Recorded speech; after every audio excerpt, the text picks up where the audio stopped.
Bonjour tout le monde, on ne le répétera jamais assez, les Comores ont du talent et vous allez avoir une occasion de le découvrir aujourd'hui. Nous allons nous intéresser à la cuisine comorienne. Le restaurant Le Kartala que vous pouvez découvrir juste ici vous propose des spécialités comoriennes mais révisitées. J'espère que cela sera à votre goût. C'est par ici, on va découvrir ça tout de suite.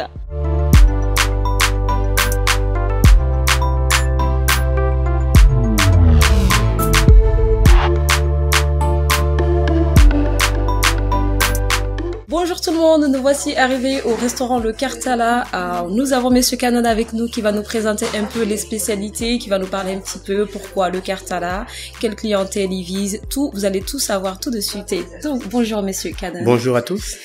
Alors, pourquoi le nom Le Kartala? Le Kartala, c'est un volcan qui se trouve aux Comores. D'accord. Et ça représente un petit peu le feu, la terre, la mer. Et ce jeune qu'on appelle El Madi, qui est le patron, justement, il veut pousser sur la base culinaire comorienne, vu qu'il n'y en a pas à Paris. Il veut se lancer. Et c'est pour ça qu'il a trouvé le mot Kartala, qui va très bien, c'est-à-dire en montée. D'accord. Bah là, on fait référence un petit peu aux Comores. Mais quelle clientèle vous visez en général?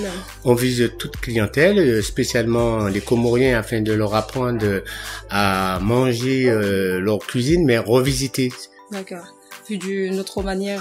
D'une autre manière, comme la sauce madaba qui est revisitée, que vous mangez en pâte avec le riz. Et nous, on le fait en sauce pour pouvoir napper, que ça soit une viande, que ça soit du poisson. Mais on part toujours sur la même base en passant par le lait de coco, les feuilles de manioc, sans oublier l'ail, l'oignon, tous les ingrédients qui font le goût. D'accord. Justement, c'est un incontournable, le madaba, c'est un incontournable chez nous. Oui. Mais est-ce qu'il fait partie de spécialités les plus commandées dans votre restaurant? Ah ben c'est beaucoup le samoussa à la viande. Oui, le samoussa. Voilà, c'est un plat que, bon, on a beau mettre n'importe quelle entrée, mais on nous demande le samoussa maison fait à la viande. D'accord. Alors, pour déguster tout ça, nous avons choisi deux plats. Alors, on a le rougail et sa poêlée de crevettes, qui est ceci, comme vous pouvez le voir juste là. Bon, on vous dira si c'était bon ou pas là. Et on a aussi le brochette sakasaka, juste ici.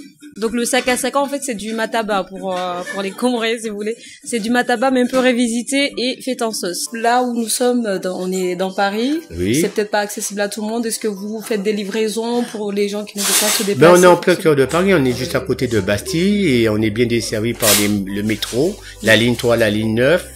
Et bon, il y a tous les bus comme le 56, le 46 qui arrivent. Okay. Et bon, c'est juste en face de l'atelier de lumière que tout le monde connaît maintenant. Oui, et il y a aussi la ligne 2 qui est plus qui est à Père-Lachaise, voilà. D'accord. Et justement, en parlant de l'emplacement, est-ce que c'était un choix stratégique ou Ben, je pense que c'est un choix que le patron il a fait de lui-même, parce qu'auparavant c'était son propre restaurant qui était le Nino Break. Et c'était un fast-food. Et bon, après qu'il ait réfléchi, il a voulu mettre en avant la cuisine comorienne. Vu qu'il n'y en a pas, eh ben, il se lance pour être peut-être le premier ou peut-être le deuxième, parce qu'il y en avait déjà un avant.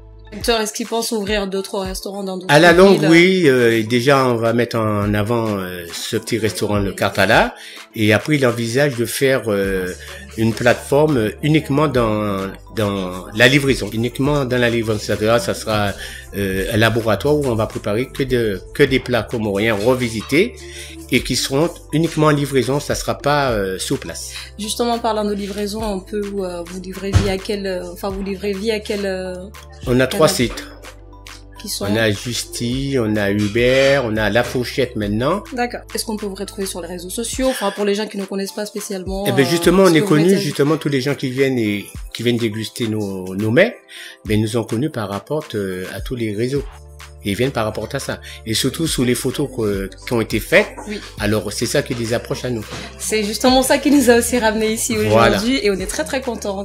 Merci de nous avoir accueillis chez vous. Et on espère que ça va bien fonctionner. Ben écoutez, je le souhaite fortement pour mon patron, El Madi Yazdi. Et pour vous tous, c'est un travail d'équipe. Oui, c'est un travail d'équipe, oui.